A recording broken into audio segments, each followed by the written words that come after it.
7. So 7 has the summary for all of your existing buildings. So you can see these different categories. If you look at the left hand, you see site characteristics, kind of going down into site characteristics, visibility, site access, signage up at the top, going through parking, ADA compliance, bus parent pickup drop off, et cetera, et cetera. And as you go over to the right hand side, you can see each of your buildings. So you have this building, you have Park Elementary, and you have Summit Elementary.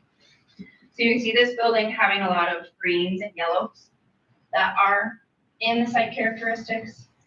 And then maybe you're seeing a little bit more reds and orange in Park Elementary and Summit Elementary. So this is just an overall summary. Once you go into part 3, this will give you a little bit more detail for each of the buildings. You'll get to see what that score is, and then some commentary related to that score to tell you why I got that score. So with this, we're having a bit of a negativity bias, if you will. You're going to see lots of reds. If there's something that's red, it might not mean that that entire category is failing.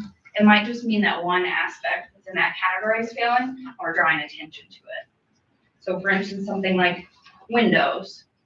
If you see something that's red, maybe it's not that all of the windows need replaced. Maybe it's some of the windows. Maybe it is all the windows, and that's where when you dive into part 3, you're going to get a little more information about what that is. And then you can see the different sections. You go into safety and security, building envelope. You go on to the next page, building organization and efficiency.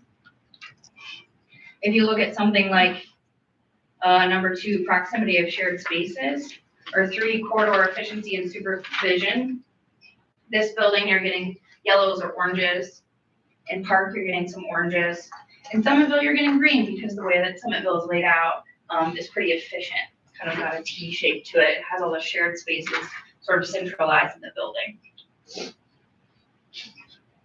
ADA compliance, as we dive into those different buildings, you can see you're getting some red across the board, and that's just going to be some detailed items.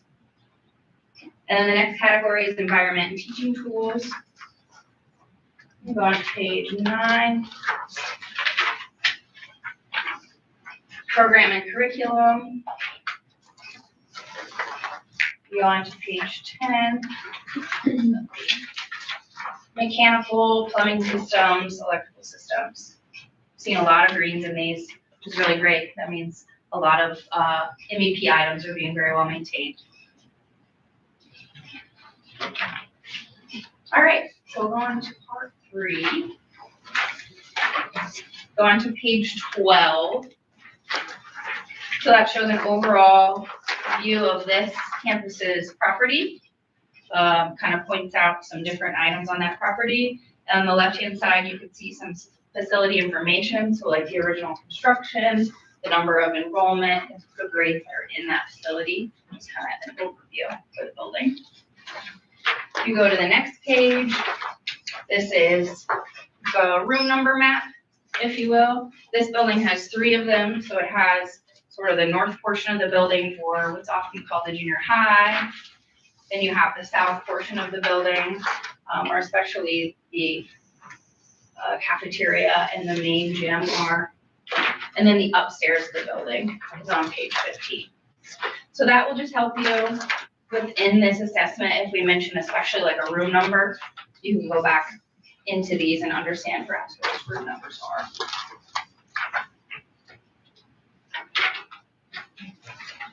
You go on to page 16. So this is where you're getting that assessment summary, those scores, getting a little reminder of the rubric there at the bottom.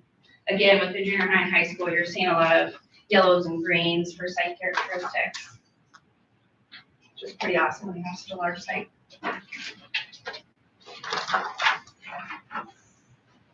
Noted the beautiful landscaping around your campus.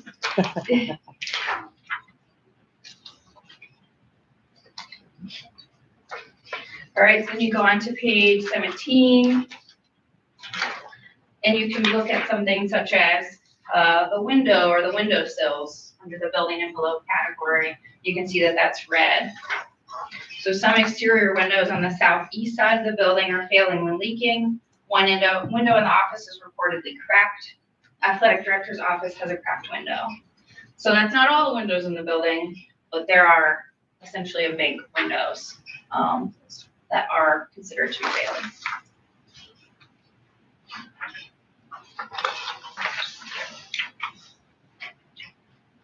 Start hard to flip.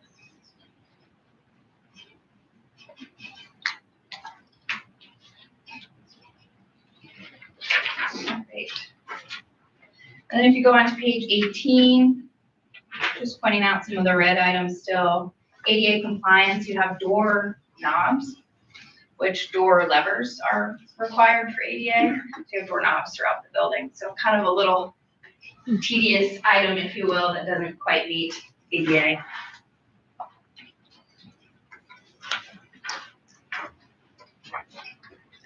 My dogs would enjoy that. They can get the levers open, but. Yeah, at home levers would be a pain with animals, they really would. All right, if we go on to page 19, environment and teaching tools. So there are, some rooms that, flooring has been redone, finishes have been redone, but then there's some areas again that we're pointing to perhaps that are in need of some attention as far as getting a failing score. You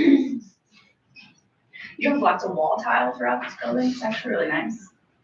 But a little bit of a pain to maintain, I imagine, but I hope that you keep it because it's nice for finish to have on the wall. And it's expensive to replace. All right, if you go on to page 20, furniture, fixtures, and equipment at the top. Some things, as you look through this commentary, we really try to distinguish between things that we directly observed and things that were reported to us. So for instance, stuff that came through in staff surveys, we'll try to use the word reported so that you understand that it's something maybe we didn't directly observe.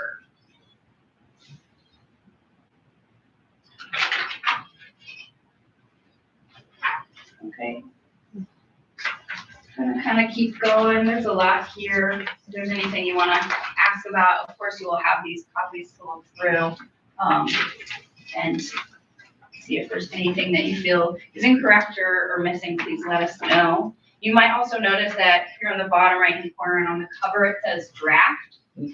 So this is still in a draft form. That means if there's anything that you want to see changed, if you see that there's anything that is just incorrect in the assessment portion, once we get into the proposed solutions, if there's something else that you want to see beyond what we have proposed, just understand that this is malleable, so there are things that could change if you'd like to see them changed.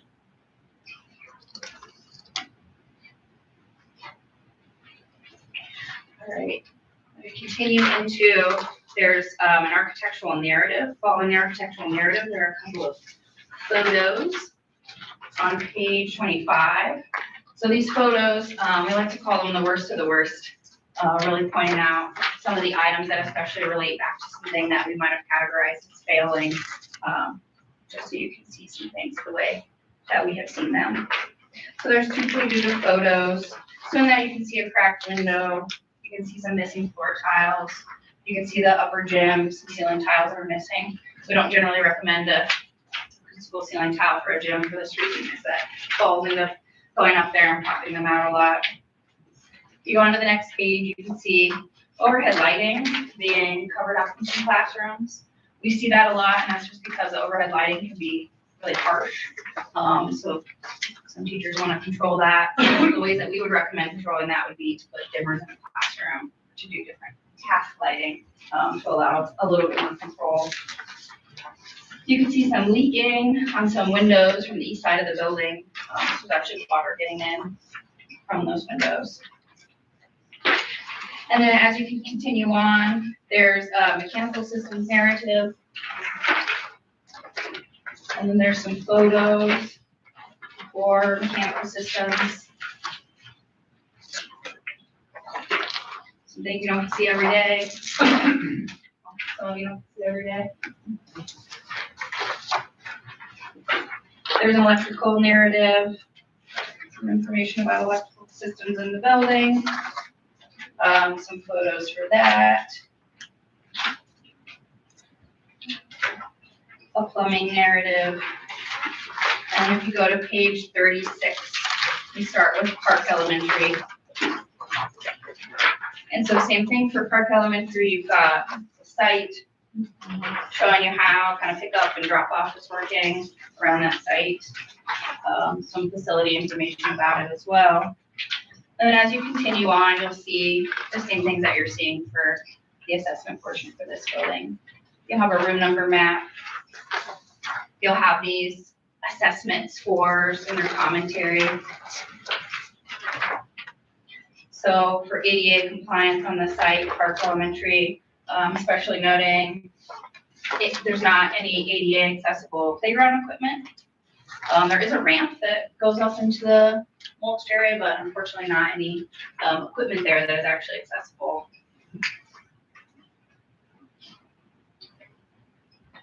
Some other notes, especially about the playground, generally that plastic edging that's around the mulch is it's definitely gotten some use out of it, a little bit of damage. So just some notes on that as well. If you go on to page 39, got some issues with some exterior doors. Some of them where the weather stripping has failed. Some of them that have some rusting that is visible in the frame. Some of them that are reportedly not latching correctly. So just some notes about that condition. I'm going to go ahead, skip forward. Unless anyone likes to stop me. You can go to page 46 and you can see some of those photos. A little bit of masonry issues there, so some spalling and some moisture issues happening on the exterior of the building. Perhaps where moisture is getting behind the brick and trying to come back out. You can see some cracking in the asphalt surface, and you can see some of that playground edge that we're talking about, the plastic edging, starting to see some wear. You go to the next page, photos. The kitchen and the serving area in Park is very small. At least when I was there, that serving line really wasn't wide enough to meet ADA. So very tight in that space. They've got some HVAC problems. Here you can see some pans underneath of a horizontal unit ventilator that are taking probably some condensation. We also noticed some black dust that was coming out of some of the horizontal unit ventilators. You can see some water stains on the ceiling, which reportedly perhaps a roof leak in one area of the building. And then we'll kind of skip through, past the mechanical narrative. We'll skip on to Summitville, which starts on page 54.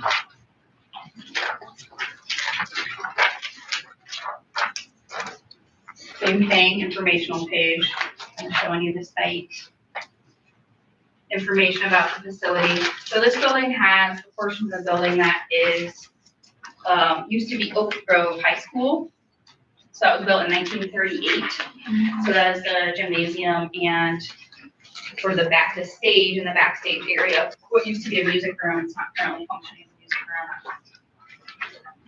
And then the rest of the building was built in 1961, and perhaps another portion was built some other time in the 60s, not really sure. But 1938, it's got some age, got some wear on that portion of the building. 55, you can see that room number map again.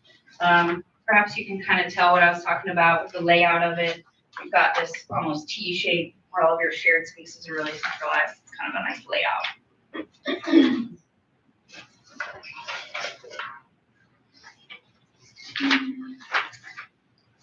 And if we go on to page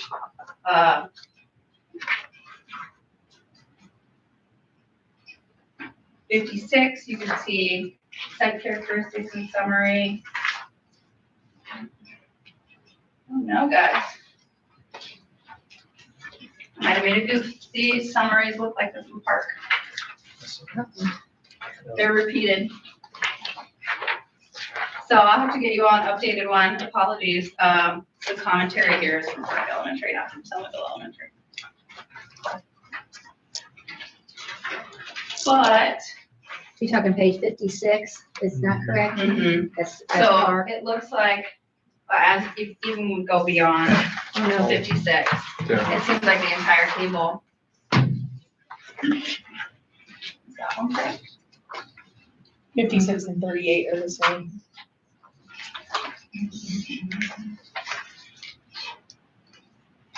Yeah, this is still showing Park. Good. So I put the tables in repeated. Apologies. All right, so ignore the commentary. I'll have to give you all that information, especially for Somerville. But if we continue on past the summary,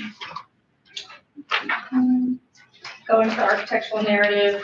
The photos are of Somerville and not of Park. So if you look at the photos on page 64, both from the interior and the exterior of the gym, you can see some stair-stepping cracks, which indicate some structural issues kind of all around that gymnasium area. You can also see on the south wall of the gym, from the inside, a lot of what looks like water intrusion coming in through the wall, and that the paint is bubbling.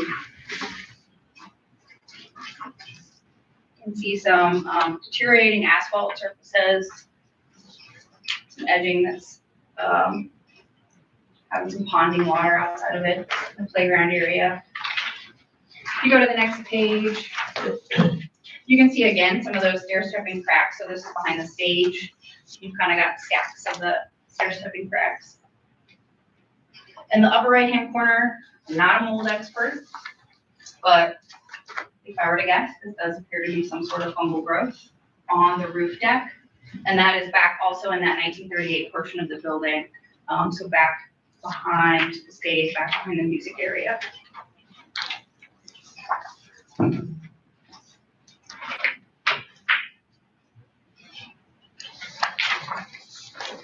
All right, I'm gonna jump forward to the proposed solutions. So with that, if you go to page 75,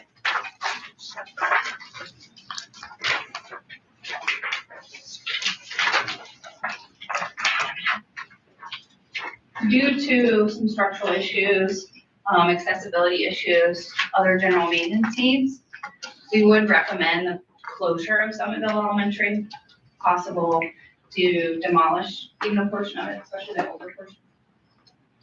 So with that, we pulled together two options. And again, this is something that's valuable. If you want to see another option, if you have other ideas, we'd love to get those incorporated. But option one, so you close Somerville, you renovate Park Intermediate Elementary School into Madison-Grant Elementary School. And then it would have pre-K to 5, which had an enrollment of 440 in 2025. And then would be the same for both options 1 and 2. You would do renovations to this building, just general maintenance needs that would happen. You could turn it into Madison-Grant Middle School and Madison-Grant High School. Enrollment of 247 of grades 6 to 8, and enrollment of 288 for grades 9 to 12. Option 2, you could shut down both Somerville and Park Elementary, build a new elementary building on this campus, also to house pre-K to 5. And then you would do the same renovations to this building, just general maintenance is needed. So if we go on to page 76.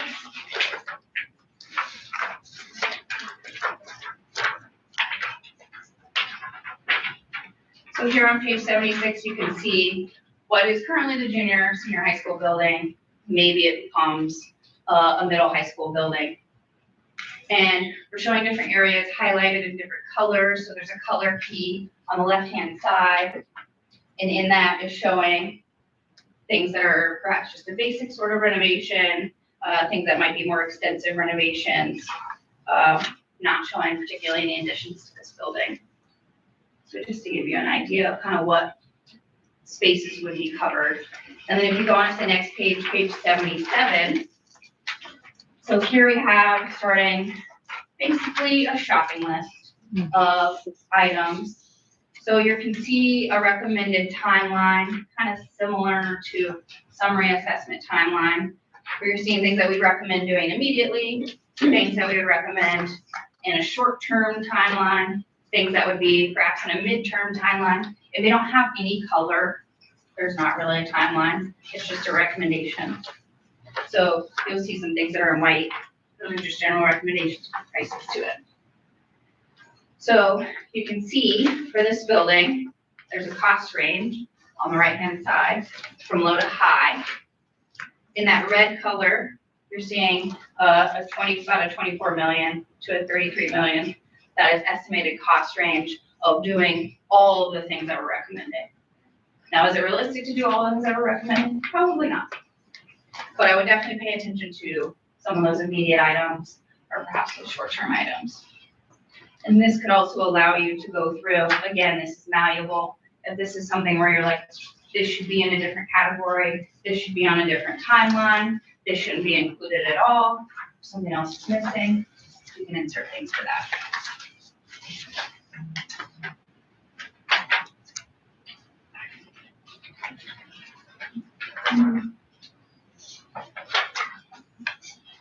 On page 76, do you have where you were proposing the new construction?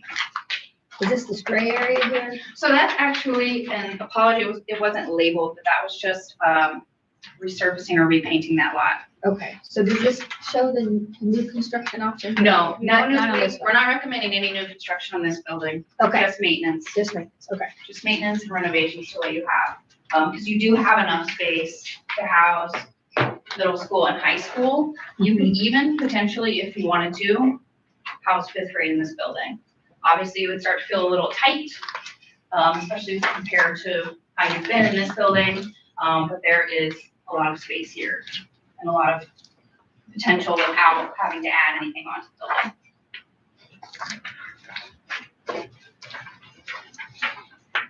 And I go on through page 78, continue to see some of those shopping list items. 79, you get to that new construction, there's nothing recommended for new construction. All right, if you go on to page 80. But Tara, just in quick recap and looking through this, obviously the things you have highlighted red, 400, 475, $525,000 worth of work that's highlighted red on the loading. Right, I mean, just a quick snapshot. Yes.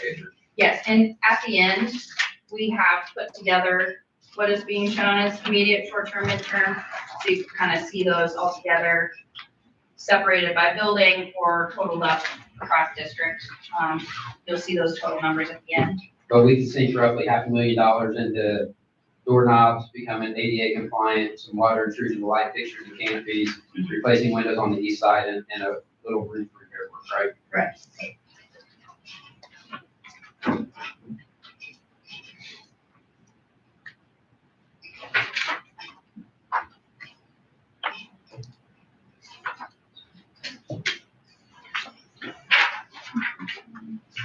All right, if we go on to page 80, Park Elementary, so that's option 1, right? Seeing some things here, seeing some different colors that are highlighted. Kind of a big recommendation here would be to redo the playground and reconsider how pickup drop-off line is coming in.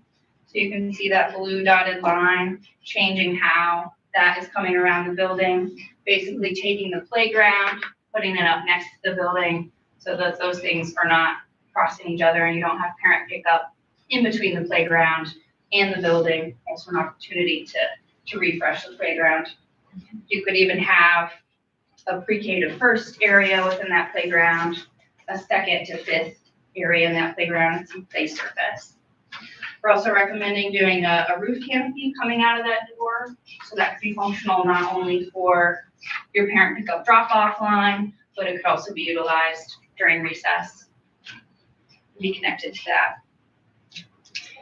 If you look at the top left-hand corner, showing a new drive and some parking coming in over by the gymnasium to allow there to be some accessible or some ADA parking next to that gym. Also some considerations maybe for expanding that gym to a full-size gym. That's not something that we recommend as, an immediate need, but could be nice, especially if you're gonna have more kids in this building than you've had before, to have a full-size gym. With that, where your maintenance area is, would need to be replaced. So you're seeing some of those big yellow boxes outside the cafeteria. We're basically suggesting building out a new kitchen, turning your current kitchen into a serving area, and then building out a maintenance area next to that kitchen, kind of getting all that centralized.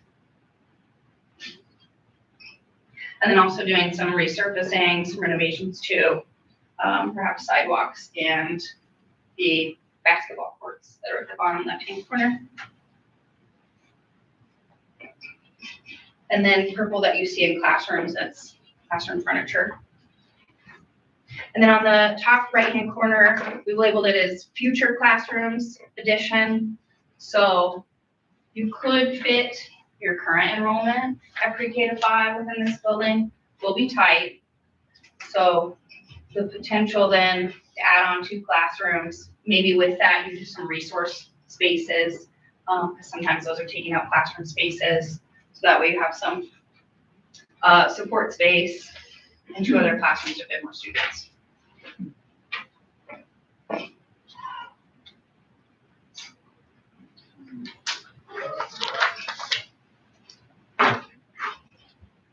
If you go on to page 81, you see that shopping list again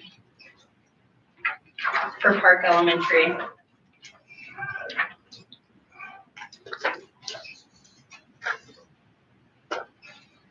And again, with those recommended timelines and then in the different categories.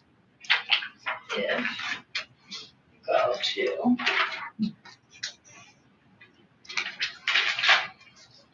new construction, which is the last category, page 83.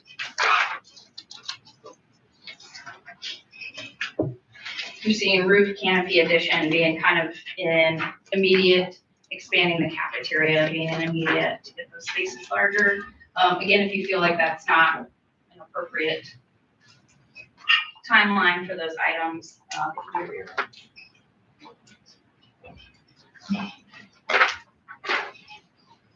And if you go on to page 84, so this is new elementary, this is option 2. With this floor plan is a floor plan that we've generated kind of as a prototype. You would not need to do this floor plan exactly as it's shown, but it's essentially a donut shape, which could be nice if you wanted to have, especially a secure courtyard in the middle of an elementary school. I will say that this is perhaps luxurious in its amount of space that it has and the square footage that it has and the number of classrooms. We could squeeze this. You could likely squeeze this down square footage wise quite a bit if you wanted to see a more economical version of what this is. So Tara, for instance, when I look at this floor plan, I see 4 classrooms by every grade level, whereas right now we're operating 3 classrooms per grade level. So when she's talking about the additional square footage, there's an additional classroom at every grade level above what we currently operate at. So you could maybe squeeze a couple of classrooms out, maybe even allow it to where you have different size classes. Maybe a grade level needs 4, maybe most of them need 3. This could be reduced within rooms, as well as, the gym is very full size, the cafeteria is large, the media center is large. There's a lot of extra support spaces. This could be squeezed down quite a bit from what it's shown. But this would be, kind of the luxurious model of getting all of the things, if you will. And then the site location, so there's an A, B, and C option. So option A would be on the north side of campus. This would require that you move some of your solar panels. So perhaps not easiest option. Option B, you could go east of your campus. So that would be beyond your track, outside of your athletic fields on the other side where there is a field currently. So that would involve having a long drive, which could be nice, especially if you have a long queue for parent pickup drop off to be able to get that off of the road. But obviously that comes at some expense with it having a very long drive getting out to it.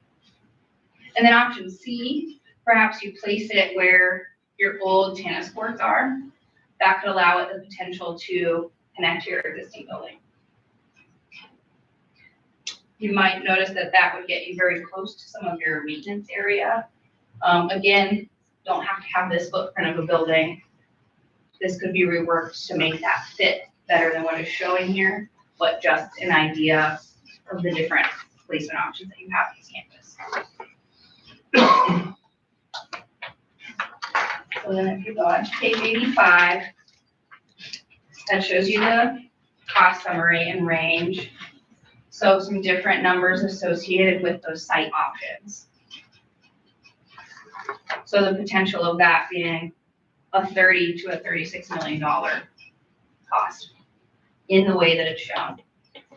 If you were to squeeze out some square footage, I feel pretty confident that you could get 2 to 5 million, maybe more out of it, depending on what you would squeeze down. If you were to get rid of classrooms, you could go even beyond that. And then on page 86 is a total summary. So in that has the different categories and the different options across the top. So all in all, totally now everything, if you were to do absolutely everything that was recommended here, $47 to $68 million. Again, that's not normal for someone to do all of the things that would be recommended here, but that would be kind of the maximum you would be looking at, and that shows the range between even option 1 and option 2. And you'll see if you were to do all of the things that were recommended at Park Elementary, you'd be looking at 23 to 30 million, while a new elementary would be 30 to 36 million. Again, I do think that you could squeeze the new elementary down to even less so. But again, that's if you're doing absolutely everything that's recommended at Park Elementary. And Tara, I think the other thing to remember too in this building, back when we had cohorts of 150 students, this building would have been 900 students. Our K-12 enrollment today is not 900 students. And so when you think about the square footage that we have, I guess one of the numbers that shocked me back on the first page of the junior senior high, just the amount of square footage of this building alone, with 60,000, whatever it was on the 2 elementaries. But, we used to house more students in this building than we have K-12. All right, so then the final page on 87. See, I had a little calculation error that I marked out there, but you can see the immediate, short-term, midterm, and even what we're calling long-term, separated into different projects and separated into those different buildings or options.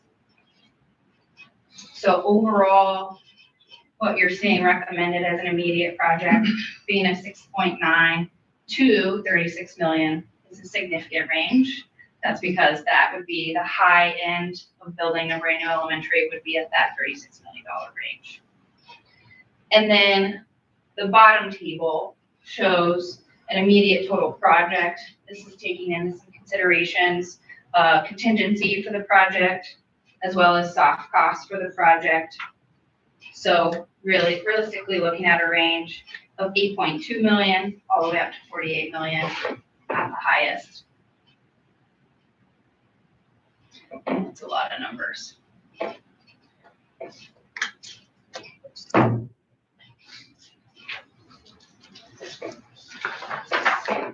right. So, Tara, for one, what you can forward the Somerville data to me, and I'll distribute to the rest. But having this data, and even though it seems doomed, but you think about the thousands and thousands and thousands of square feet that we have in our district. having this data is exciting, because now we have data in front of us that can drive our strategic planning. As we've often talked about, the way that our current debt structure is, within the next 6 to 10 years, the majority of our debt falls off. And so as we look at a long-term facility plan, and we, utilize our partners with Ice Motor and with Steeple, and we look at our debt structure and the majority of that debt falling off in the next 6 to 10 years, we can really start to put together a plan of how we're gonna attack this. As we get into cash flow, I'll also be able to give you guys a few figures that will give you ideas as to how we can attack the immediate, even sitting here today. But having this data was the first part for us to start to have those deeper conversations of what are we gonna target, how are we gonna build this out, and do some future long-term planning with the data that's presented here in front of us tonight. So I appreciate Lancer's willingness to spend time in the district, to spend time in the office, compiling this data for us, that now we have ideas, numbers, reports sitting in front of us that can drive our conversations in this room as we continue to navigate what facilities look like that we provide our students, our staff, and our community for years to come. So if there are any questions for Tara at this time, you guys are free to ask. Did you come up with a dollar figure to fix some of the structural damages at some of them? No, we did not. We would need to involve a structural engineer to get them to do a more intensive evaluation to understand what that would take.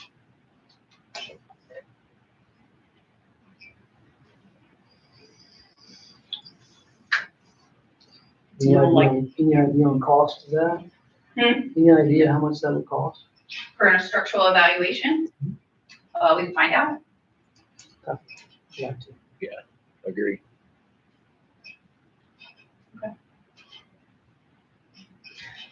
So perhaps that could lead itself to an option of what would it cost to maintain Somerville? Or at least look at the structural issues. Provide a full picture. Right. At least be nice to have the numbers.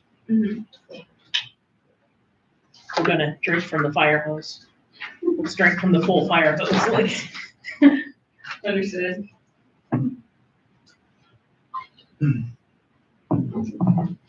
Okay.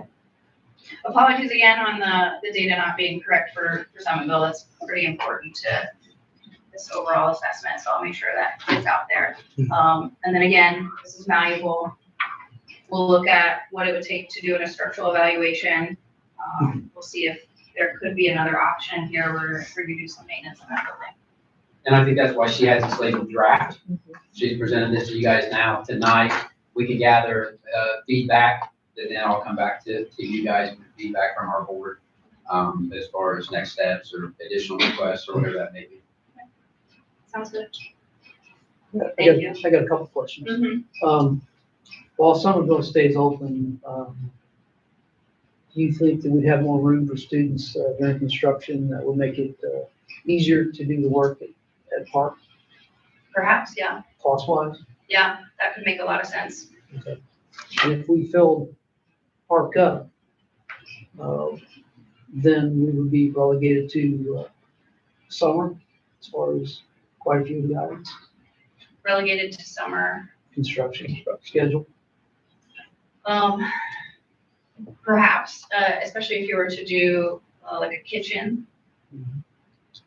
There's a potential it could be done in the summertime, but you might want to come up with at least a couple months of a temporary solution of not having a kitchen to make sure that you're getting a good kitchen out of that and not rushing that process.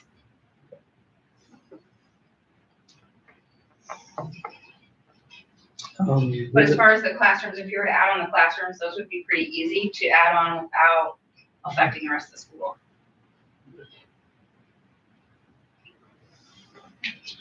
Thank you. You gave us a lot to digest. I'm gonna have to go and think A lot of about numbers, a lot of this. information. Again, let me know if you see something that's just outright incorrect or something that you feel like that's missing, you want in the final draft. Just let us know. It's not the type of thing I look at every day, so it's gonna take a while for me to peruse this, so. But yeah, as you guys step away, any feedback that you have, anything that you may desire, feel free, shoot me an email, reach out.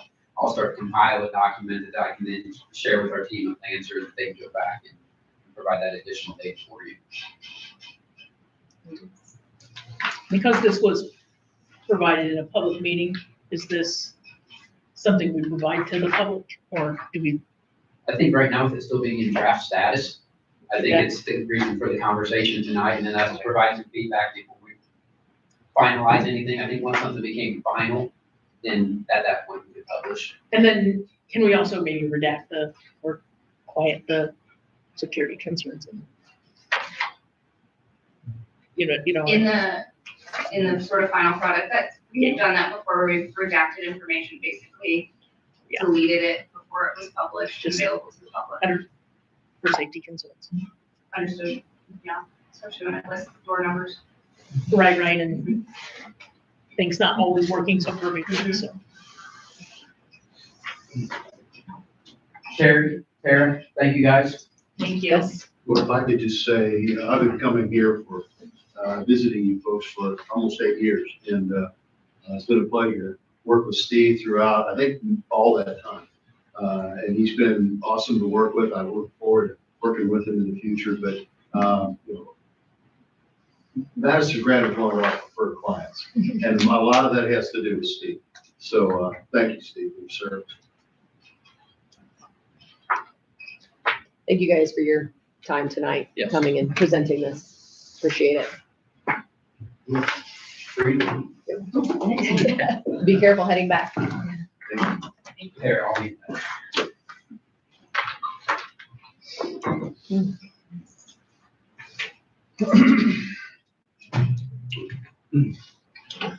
Okay.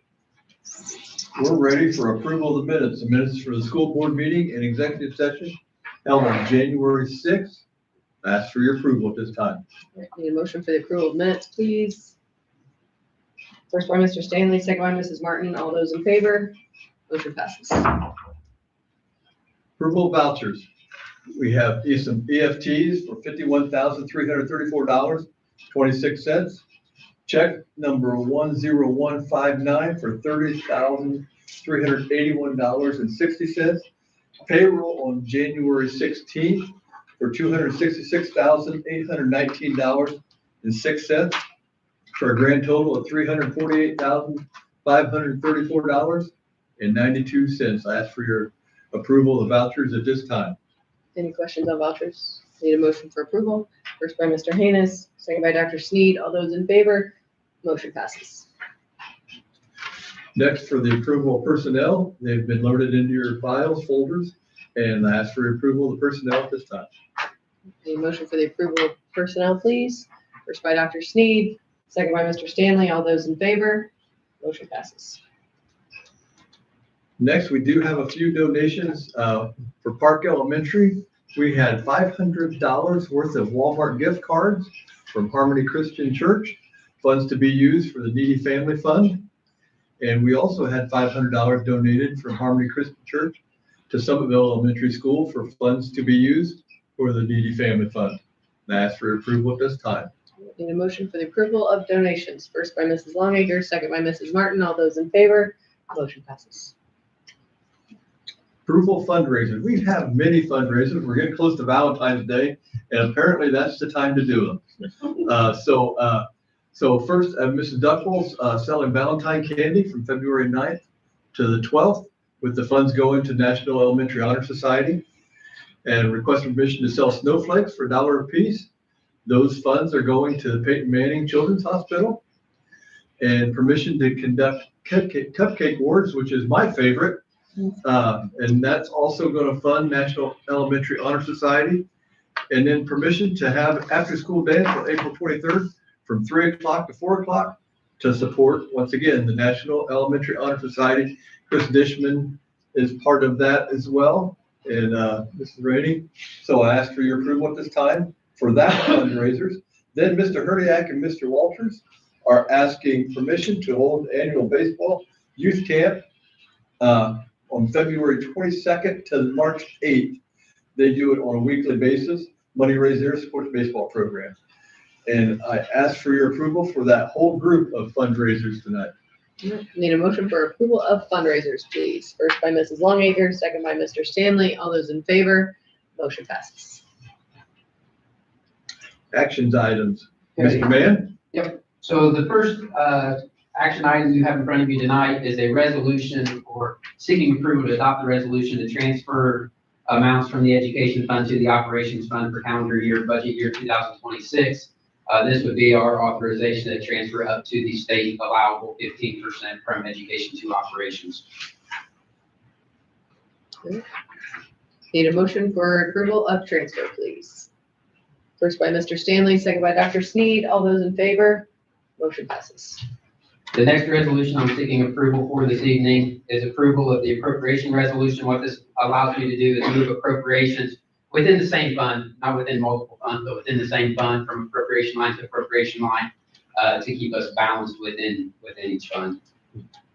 Need a motion for the appropriation resolution calendar, please. First by Mrs. Martin, second by Mr. Stanley. All those in favor? Motion passes.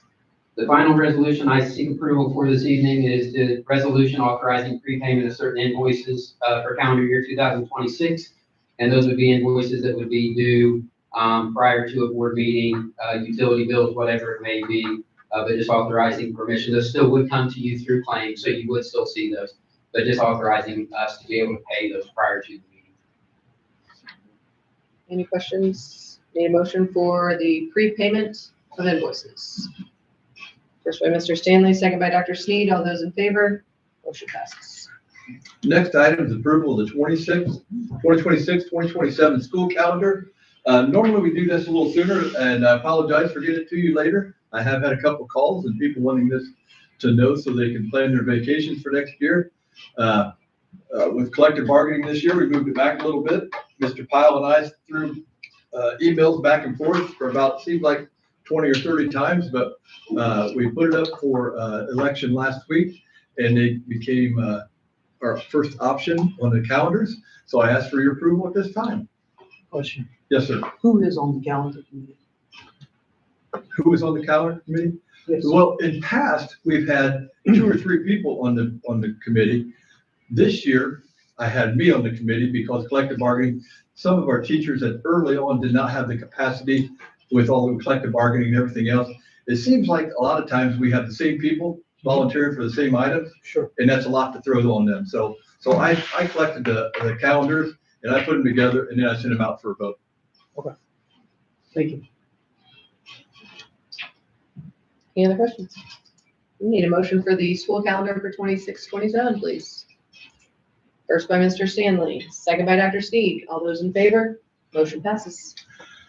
Next is the approval of the Wild Iris contract. That is the contract Lindsay Barton provides services for us.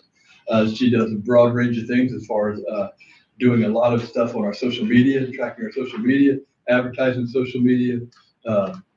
So that is what that contract is for. It would be a renewal. Ask for your approval at this time. Any questions? Need approval for the Wild Iris contract, please. First by Mr. Stanley, second by Mrs. Longacre. All those in favor? Motion passes. Last item I did not get on the PowerPoint is the interim superintendent contract. That amounts to $80 a day for the interim portion of that while the board decides contract issues and direction they want to go for a new superintendent. And that would be Mr. Mann would be the interim at this time until board discovers the best path for replacing me. Ask for your approval at this time. Any questions? Need a motion for the approval of the interim superintendent. First by Dr. Sneed, second by Mr. Haynes. All those in favor? Motion passes. Okay, we will jump into CFO updates at this point. 1782 notice, I have signed and returned that to the DLGF. I haven't been able to grab data to update our district comparisons yet, but total rate of 0.9531. And so that is where our 1782 notice came in.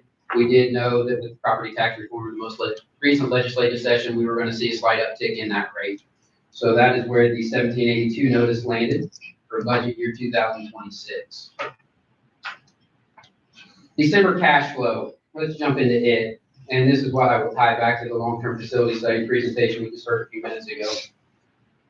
But we're gonna start in the education fund for the month of December.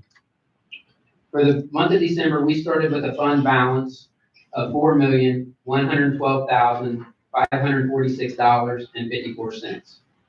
We received in $1,619,957.30, and we spent $2,080,782.30, leaving us with an end-of-year fund balance of $3,651,721.54.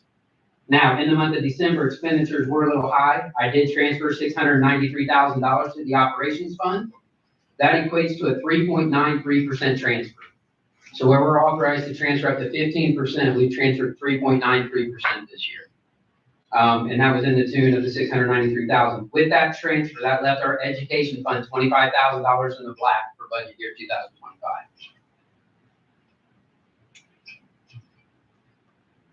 December expenditures were also up a little bit as we had retro pay based upon the new collective bargaining agreement. So salary and benefits were a little bit higher in the month of December as well. But to transfer less than 4% and to end 25,000 in the black, that is kudos to everyone. As we worked really hard here over the last few months to work towards a balanced budget. That's the lowest you've been. As far as fund balance? Yeah, no, as far as your transfer from it, Yeah, that percentage, yes. that's a good deal for the Yeah, teachers. and that's always our goal, you know, and this is the tough thing in school finance, because you rob Peter to pay Paul. Right. And so at the end of the day, the more money that I can leave in the education fund, you're exactly right. There's more money that we can put on the table during collective bargaining. There's more money we can put on the table for instructional aid. There's more money on the table we can put for admin and office support staff and all those pieces. There's more money we can put on the table from an educational standpoint. Or benefits. Correct. Changed, or, Any of those, the increases in health insurance, all of those things. However, sorry, I don't mean to make you harp on it. But, no. like, we've never had this many people to hear it, and like. But the less that you put in the operations fund leaves that much less money to attack facility needs. Right. To attack transportation needs, to pay competitive wages for custodians, bus drivers, so, you know, those types of things. And our operations fund, you have to remember, there's a max levy growth quotient. We can only grow our levy in the operations fund by 4% year in and year out by law. We don't have an option to increase it any more than that, unless we're going to run an operating referendum. So you have a fund that is maxed at how much revenue we can go grab. So once you reach that point, you're only left to go get it from the education fund to help offset some of those operational expenditures. But for us to be able to transfer 4%, and I'll share here when we get into the operations fund, and still leave us a $25,000 fund balance in the education fund, absolutely. But it's always my goal to continue to drive that percentage down, because then that leaves more money in the education fund to be. So long as you're competitive in your offerings to the custodial staff. The maintenance. Correct. Yeah, because at the end of the day, I need bus drivers on buses to get kids to and from school, and I need custodians, you know, that can keep our. Sorry, I don't mean to highlight it, but like, it's a big deal. It is, and it took an effort on everybody's part. But, you know, we also just walked through a facility study where we dumped $500,000 into this building today. And so, you know, that's where some of this comes into balance, and it's where I'll share some of this here in a minute. But if there's any other questions about the education fund, I will answer those at this time.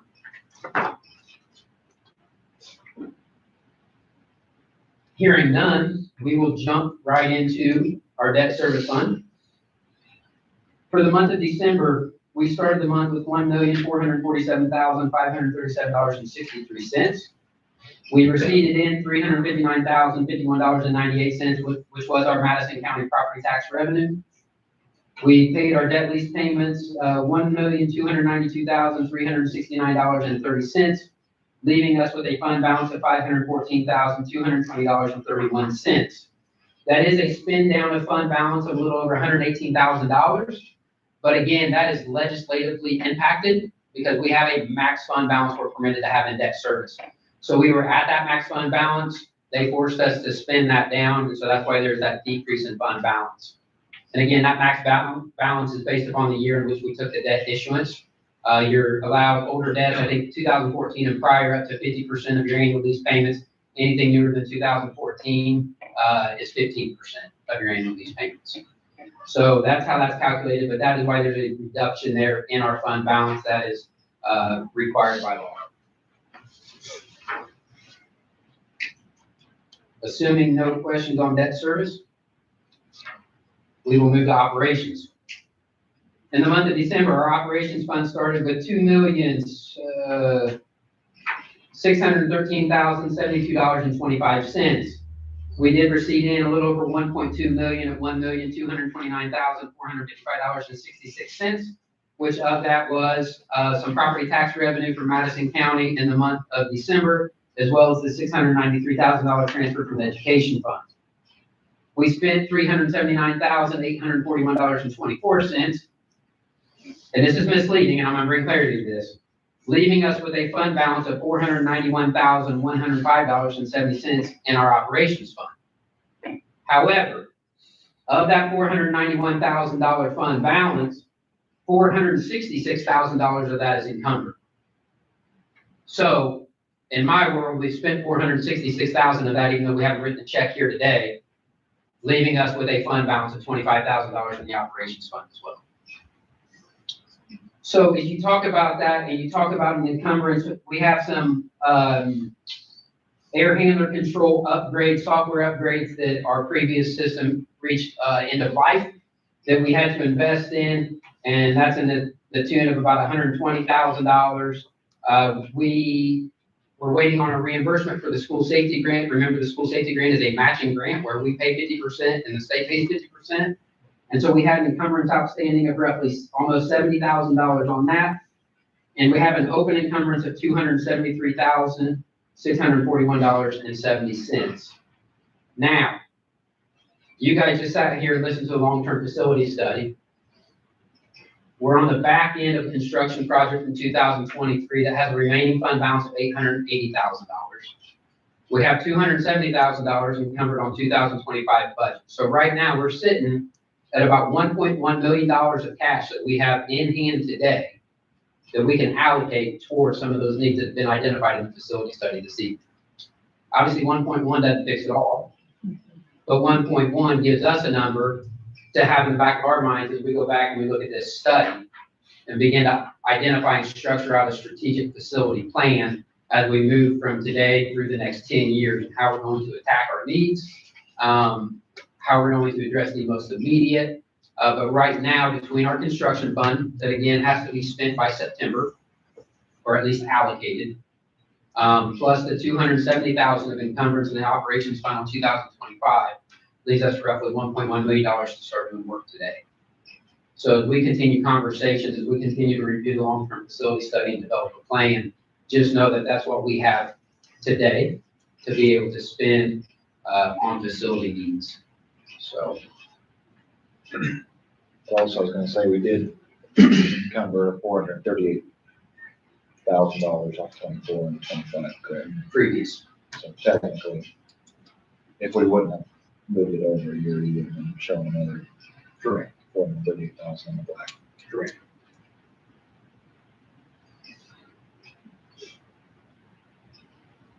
And that's how I've operated the last couple of years, that encumbrance at the end of the year, because that's guaranteed money that we know we have. Versus if we were to spend that down in a budget year, or if I were to start in February, we were to get hit by a $1 million fix, and now all of a sudden we're skating the last 10 months of the year hoping that nothing goes wrong. I like to encumber that money on the previous year's budget, so we know that we have that, and that blanket is there.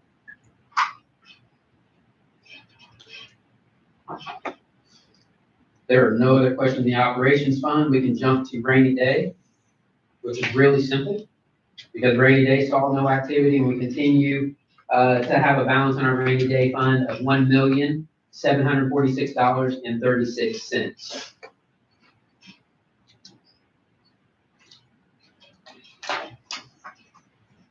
So I guess if something catastrophic happened and we needed to get to $2.1 million today, we have $2.1 million. From an attendance standpoint, at the month of December, our in-person ABM was 897. Our virtual ADM was $12.98. So $8.97 in December is down roughly 36 students from 2024.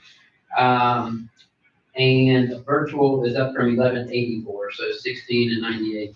So again, when you think about in a year, we're down 33 students, and we're still able to report both those funds in the black.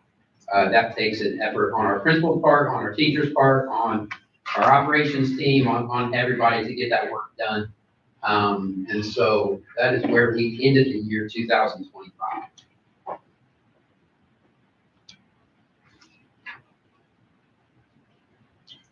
You can exit out of that, Mrs. Richards. Mrs. Dr. Smith, done. Oh, sorry. Are you done looking? at Yes, it? I am, thank you. Did you say it was in there? You can go back to our presentation. Okay, and the last thing that I have for you is an Excel contract update. So we were provided a couple addendums by our partners at Excel in regards to our current contract that we passed on to Mr. Mays, our attorney, to review. But so you guys understand, as we did a deep dive into this contract with Mr. Mays, I'm going to read you just a quick blurb here that he sent to me today. But under section 1 of the current agreement language, the 2021 agreement expires on June 30th, 2026. But then it automatically renews for the first 10-year renewal term on July 1, 2026, unless notice is provided at least 18 months before July 1, 2026. So obviously 18 months prior to July 1, 26 would have been January 1, 25. So we are set for a 10-year auto renewal on that July 1, 2026. The addendums Excel has provided is simply an addendum to update the percentage that we retain. Right now, we retain 4 1/4. Those updated addendums reflect 4.75. So a 0.5% increase. So we pass those addendums on to Mr. Mays for his review. Upon his review, then we'll bring those back to you guys for more action. But that's where we stand with our current Excel contract.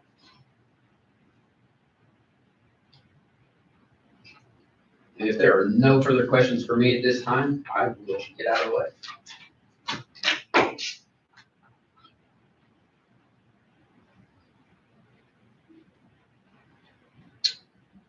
Yeah, first thing I'd like to comment, and it's nice to have a couple former board members in the room.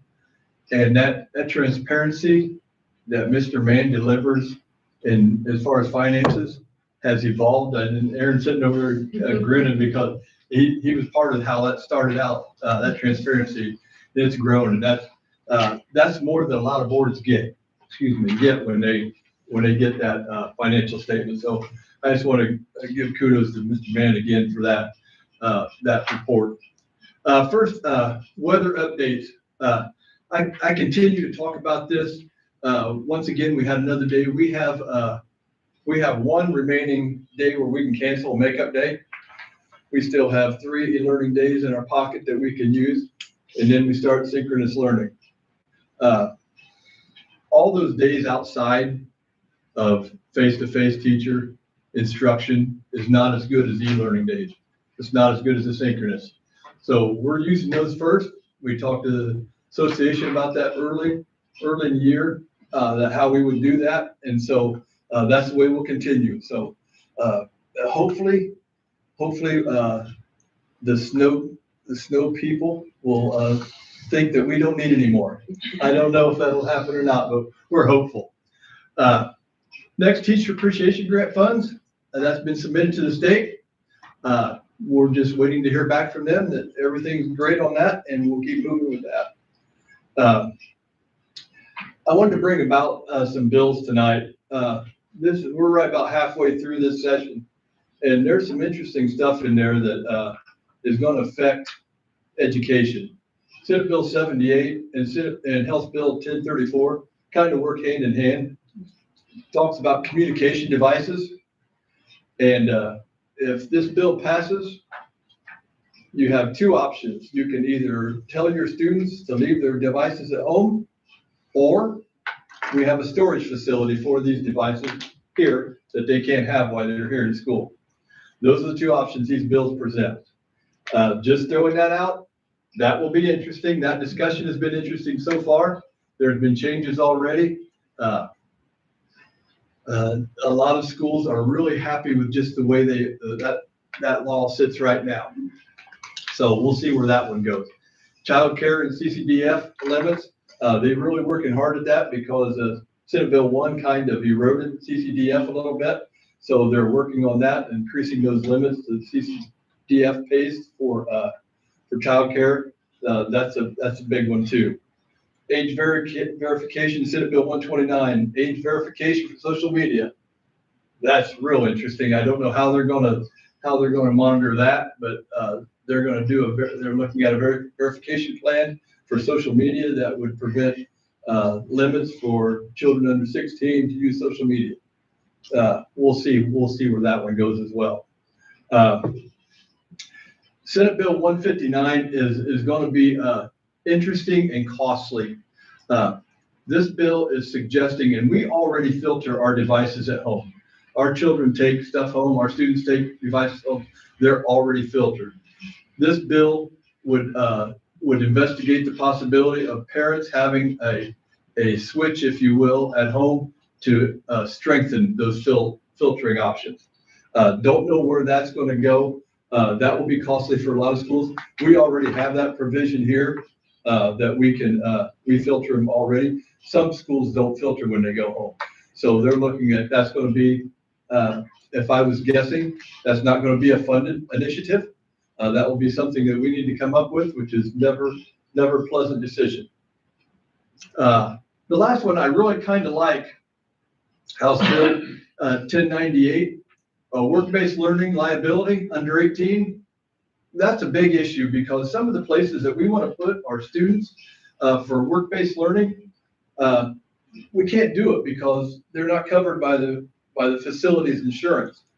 And they're looking at a third-party carrier for that to handle all that liability. I think that'll be good for our students as they try and find interest in their jobs. And I'm watching that one close. That will really help our students as far as work-based learning.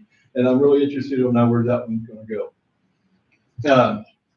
Lastly, this is my last board meeting. Once again, thank everybody for being here. Thanks for the party. Food's always good, no matter what's happening. I guess you have food at a funeral or somebody leaving. I don't know. Hopefully you're not going to have both of those tonight. So We have cheesy potatoes at the funeral. there you go. So anyway, thank everybody for being here, and I thank the board for everything they've done for me. Appreciate it. And that's all I have tonight.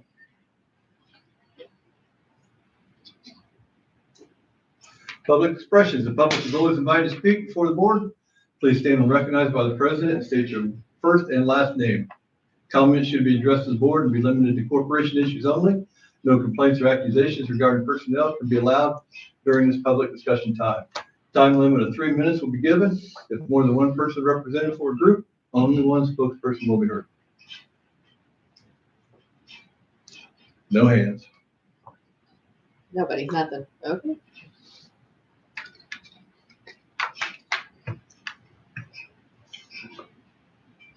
Board expressions, anybody? I'd just like to thank you, sir. We've been together and through a lot of good, a little bit of bad. We made it, we survived. I'm happy for you. Thank you. Wish you the very best. Thank you.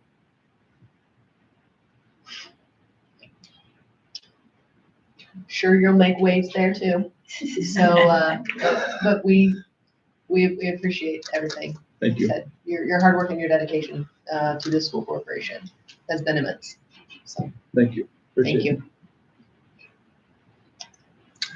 It. Upcoming events, February 3rd, right here in the boardroom at 7 o'clock, and February 17th, right here in this room, and I will not be here. Mr. Board, the only other upcoming event we have is right after determination of this meeting, going into the Board of Finance meeting. Oh, yes, we do have a Board of Finance meeting tonight, right after this, and that will be enjoyable for everybody that's joined us this evening.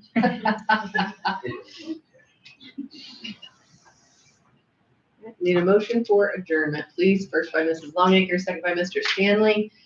Meeting adjourned. All those in favor, meeting adjourned. Here we go. On to the Board of Finance meeting. My laptop died. No one is there. Board of Right in the Finance. middle, my laptop. died. Right? Yeah. Oh, man. It was like, oh, I didn't pay attention, that was low. I was fine. Yes. Yep. Oh, yeah.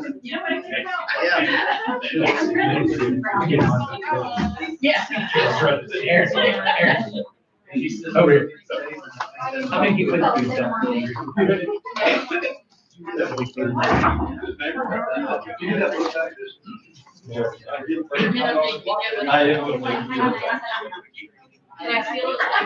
I'll get a hold of them. Thank you. That's fine.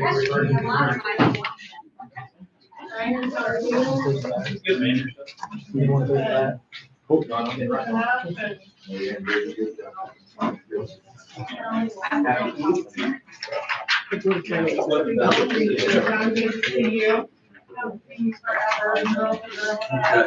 Is the Board of Finance a public meeting? And see if we hit download on this, I didn't know if we were still, if it will Yeah. allow you to. we were still recording, which I know it's a public meeting, but We I have just to, wasn't. we have to record. during- Yeah. Yes. Yeah, I just wasn't sure if we were Tell you what, recording why right don't I now. hold these assigned And then you till go That's back after fine. that, okay? and And we get buzzing through these? It's the one with the diamond and the arrow, yeah. Again, there you go. And then you can hit the zoom in button. You can probably zoom in a couple times maybe. There you go, that's fine. And then you can go back to our slideshow. Should be after this. That's fine, yeah, because I've got a stack here. Okay. Here, you want to You got use this to your stack? I'm like you, I'm ready. Yeah. But brain's ready to explode, like the sentences aren't even like for me. Do you have, here's, I see these have, resolution on route, that's just those resolutions. Do you have? Huh? I can't believe they didn't have it on some. Can't believe it was like that. I was just like, Yeah. really? Okay, we'll wait for Mr. Haynes to come back before we open our board of finance meeting. Hurry up, John. He's right there.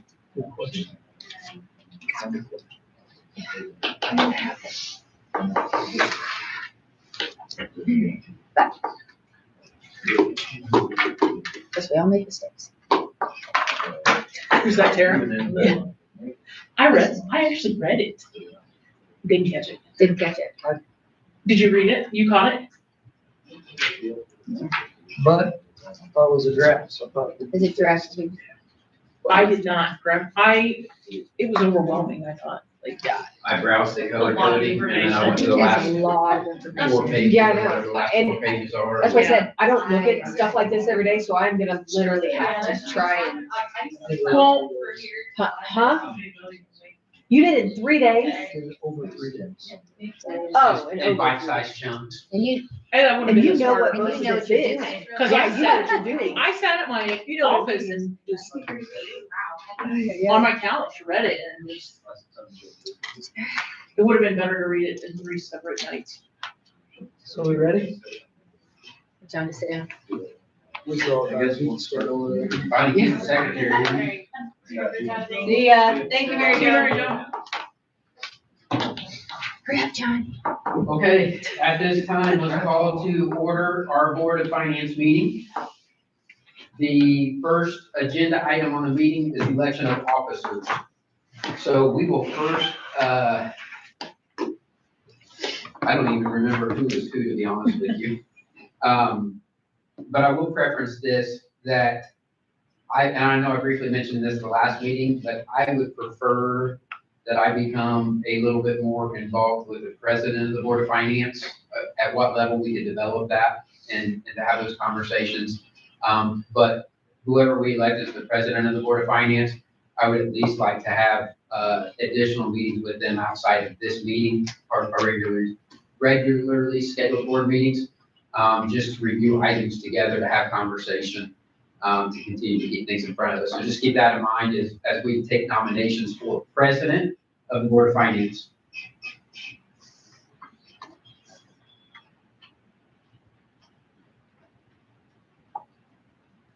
So we can nominate anybody? Nominate anybody. I'm sorry, Mr. Whitener, I have to throw you under the bus.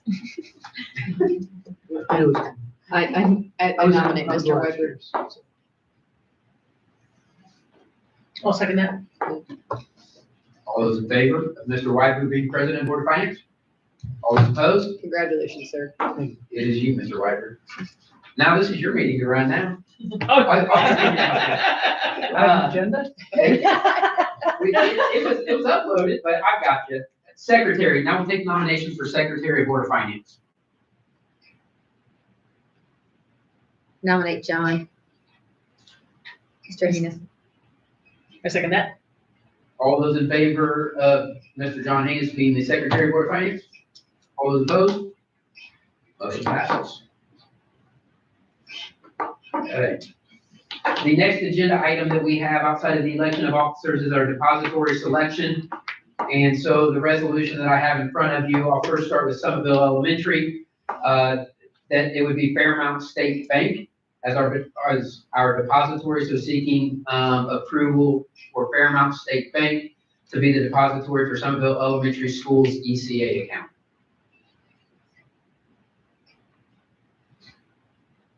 Do you need a motion? In motion. I make a motion that Fairmount State Bank. Fairmount State Bank, I was like, wait a minute. Is that largely just keep a relationship there?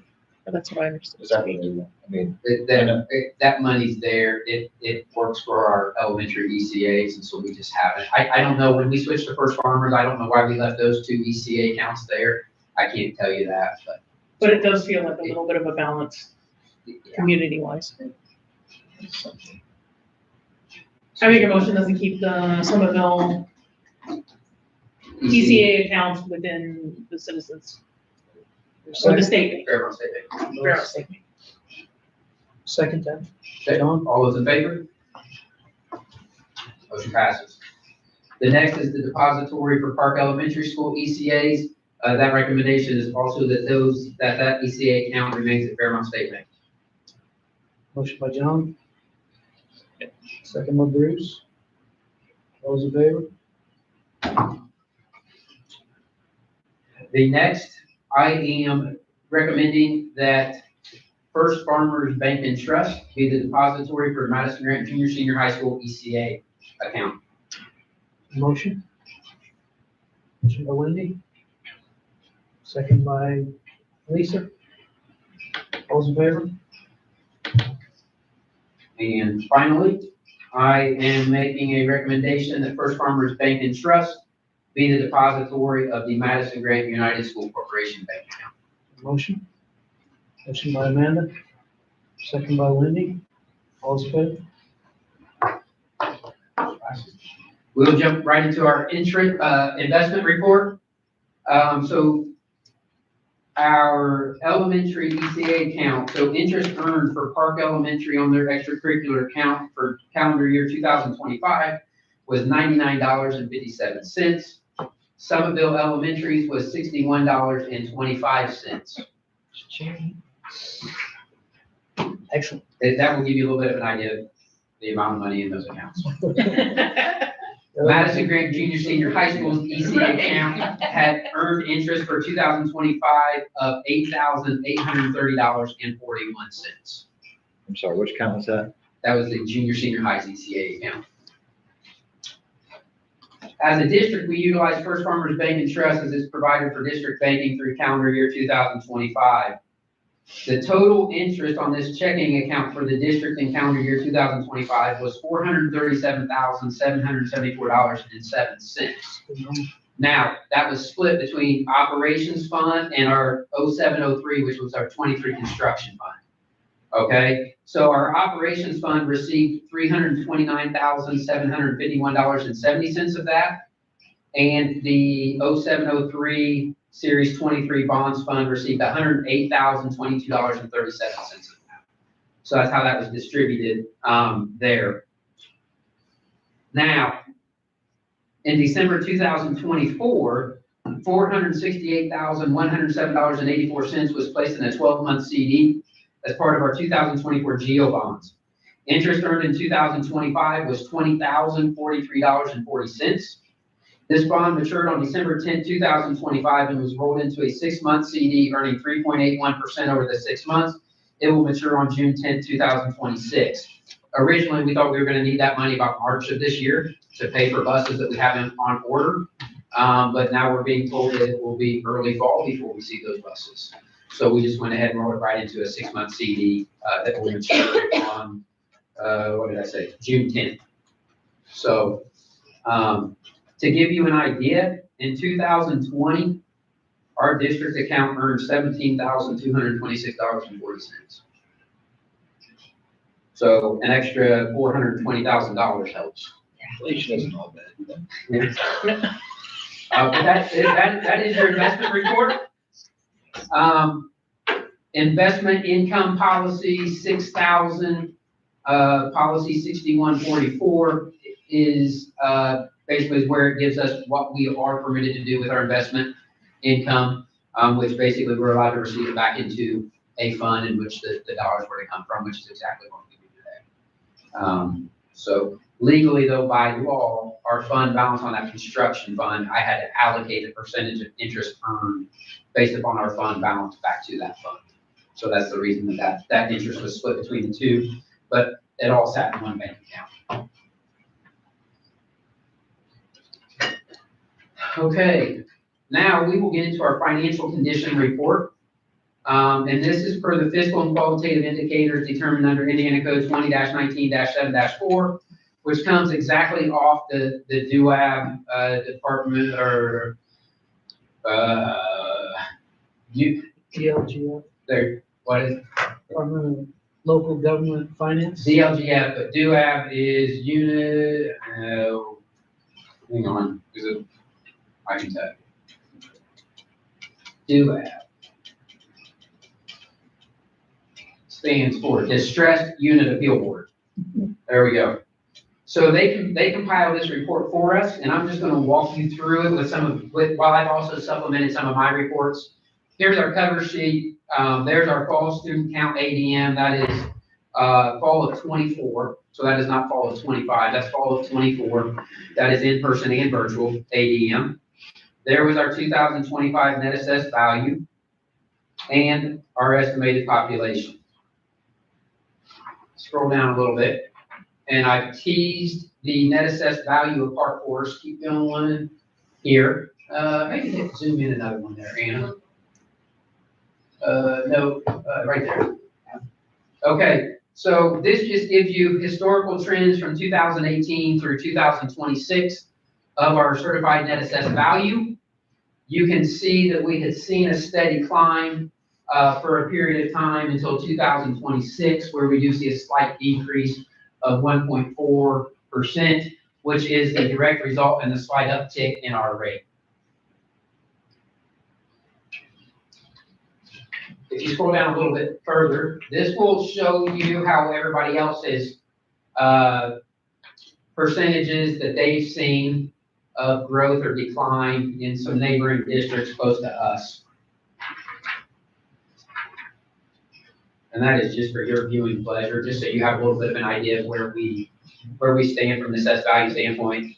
Obviously, there's different variables among those districts as far as percentage of tax base tied to each area and everything else, but it's just a little additional data for you to observe. It's mostly tied to the legislative farmland side. Oh, are most of those districts?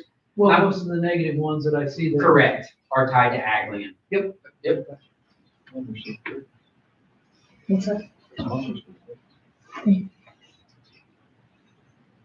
You can sell it. Okay, if we scroll down a little bit further. So here is ADM. Keep going, keep going, keep going.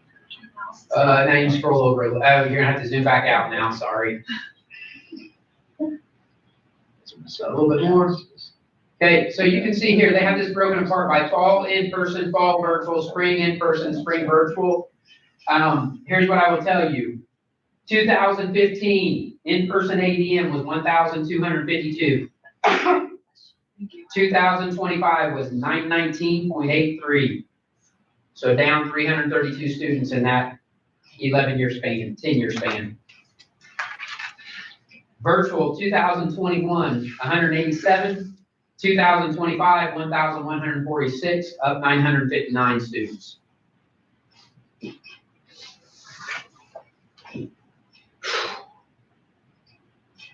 So you can see that the in-person and there is that decline from 15 over to 25, and then you can see the increase in virtual, which is the top portion of that graph. Scroll down a little bit more, please. And here's some student data by demographics, but I'm gonna preference this to you guys because this data right here, as you look at it, is extremely misleading. You're gonna see that it shows that our free and reduced rate is declining. That is not accurate. What happens, there is no way to direct serve virtual students. So none of our virtual students are categorized as free or reduced. And so that is the reason that our percentage is decreasing in free and reduced, which is not a true reflection of what we see in person in the district, nor is it a true reflection of what we see on the virtual platform. But since they don't provide a school lunch program, they don't do a direct cert, and so none of their students get captured for free or reduced. Their special ed numbers are going up, right? And special ed numbers are going up, which would also be the increase in virtual enrollment, because seemingly as ADM increases, you would naturally believe that your percentage of special ed is going to increase too. So that is, and the ELL there, you see an increase in ELL, that is tied to virtual enrollment. We are not seeing an increase in ELL in person, but we are seeing that in a virtual enrollment. So I understand why they publish these figures, don't give us a true representation necessarily of our true data, but that is the data that they publish. In most other situations, like other school districts, that's probably more accurate. What's that? It's probably more accurate everywhere but here. There's such a big jump between 15 and 16. And I don't know if that was the free and reduced. Yeah, I'm not sure. Really changed. Yeah, I don't know if there was a change in direct serve or something like that that allowed, I don't know if they went from a paper program to, I couldn't tell you. There had to be some changes on. Yeah. Qualification. Yeah. I was just trying to be the principal I in want to say that's 2015. about, So, What year did we get the virtual academy? Was it 2020? 21. 21, I believe, was our first fall camp. Okay. I'm just Scroll curious. back up one for me, Mrs. Richards. So this one is showing, keep going a little bit more, a little bit, yeah, fall of 21 was our first ADM count. Okay. Yeah, on the back end of COVID. That's the easy way to remember, I guess. Okay, and you can go down a little bit more. This chart is our fund balances. But I'm gonna make it a whole lot easier for you to read. You see a big decline in that one that really peaked out in 23. That's our construction fund. So that's that fund there, and then that's the reason for the decline. But if you go down one other, Anna, and you guys, this chart right here ties right back to our long-term facility study as well. Because what you see here are our fund balances in our four major funds in 2020. And our fund balances in those four major funds was just shy of $4 million. So since that time, with declining ADM, you guys have worked to increase fund balance among those four funds by almost $4.7 million. Now, what that does is that allows us to identify if there's a portion of fund balance in our operations fund that we were to choose to spend down to target some of the needs identified in the facility study, we have that option. I'd like to be calculated, I'd like to be cautious, but in 2020, our operations fund was $1.1 million. We just closed the year a little over 3.4. I only present that to you just so you have that in the back of your mind. So as we continue to have these conversations about long-term facility planning and strategic planning and financial planning and all those things, that we've put ourselves in a spot so where we can now create a plan to attack needs, knowing that we have an appropriation on the 25 budget, knowing we have almost $900,000 in a construction fund, and knowing that we've increased fund balance specifically in our operations fund by almost 2.3 million in the last 4 or 5 years. Would it be wise to have our policy analytics report updated now that we have better data? And that is, so when, the last time I met with Luke at Steeple, our conversation was, he wanted to wait till this long-term facility study came back and we closed out budget year 2025. So now that we have the long-term facility study, once we get it buttoned up and clean, with the accurate data, I will then pass that facility study to Luke along with end of year 25 financials and allow him to start developing plans, options, much like our facilities, to then come to you guys and say, hey, here's some options, here's where you guys are. They will have our up-to-date data as it relates to property tax impact, circuit breaker loss, some of those pieces that we can then calculate into all of this as well.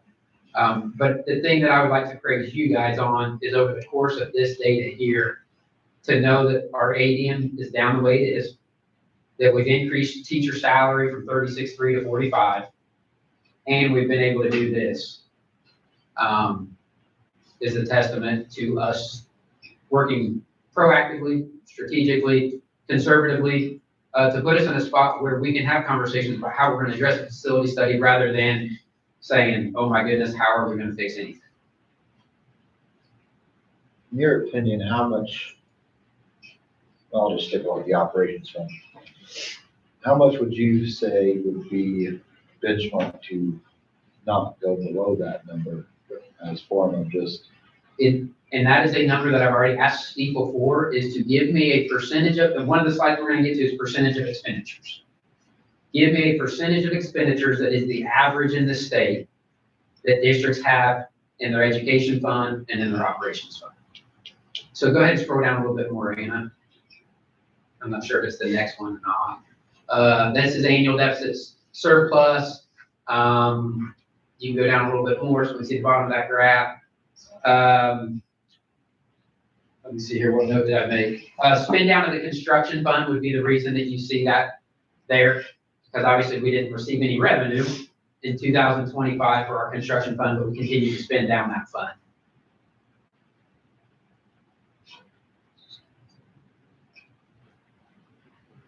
And that's why in 23, you see that big increase in fund balance. That was the deposit of that construction fund. Okay, now you can go down a little bit more. This is the one that I was just talking about. So this is fund balance as a percent of expenditures.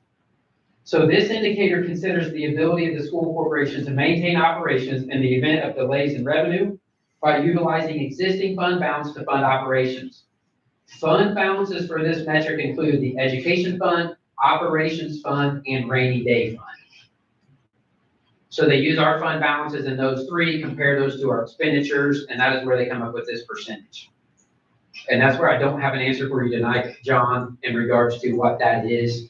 I want that data back from Steve saying, hey, what is the average percentage across the state among school corporations? I like having enough fund balance and operations that our transfer isn't dependent upon a certain time of year, where we have the flexibility to push it in December when we have a more better idea of where we're going to end the year. Oh, yeah. Versus if you spend that down too much, I'm going to have to transfer in, let's say, May to create some room, and so I get property tax draw in June and. You're down so low that you're worried to have to transfer just so you don't run. Correct, Right. in the negative. And I talk to business managers and CFOs across the state that run their operations fund into the negative, make a transfer in June along with the property tax revenue, get it back to the black, run it. I will not operate that way. I can't sleep and operate that way. Man, I obviously know it's feasible to do it that way, but it just seems, like I said, obviously if you're running a budget at one point, now granted costs have gone up, but at 1.7, you know, at a certain point, what do we save on money for? Yeah. And I think that's that threshold, and I think that's one of the things we need to identify. And any data that you guys would desire to help determine that, you know, we will.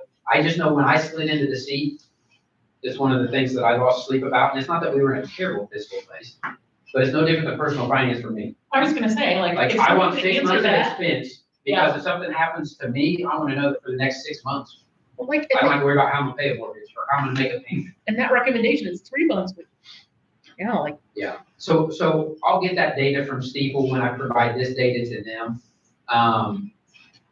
to give us a little bit of an idea. Now, obviously, that's gonna tick down a little bit in 25, well, not necessarily, because what they see is our fund balance includes that total fund balance of the 477,000. So, but I'll get that percentage from them so that we're a little bit better informed of just what other districts see in this number here. I'm trying, real quick, I'm just trying to remember, I should have brought it up during cash flow, but how much of our expense, how much were we paying a month for the, out of operations towards the solar fields that are going on debt service now? I'd have to go back and dig. Mr. Ward, do you remember that number? Was it 90-some thousand was it 90-some thousand in June and 90-some thousand in December? Yeah, I don't know. I knew it wasn't like every month payment. No, it was just like our debt lease payments where we had to pay it 2 times a year in June and in December. So like 12, it'd be like, come out to like 11,000 a month or something. Yeah. what is that? It's gonna take me just a second here, I can tell you what that payment was. That payment was 30 years. 20 year payment. operations. So it'd be. So it looks like we were paying 95,000 twice a year. So 190 grand.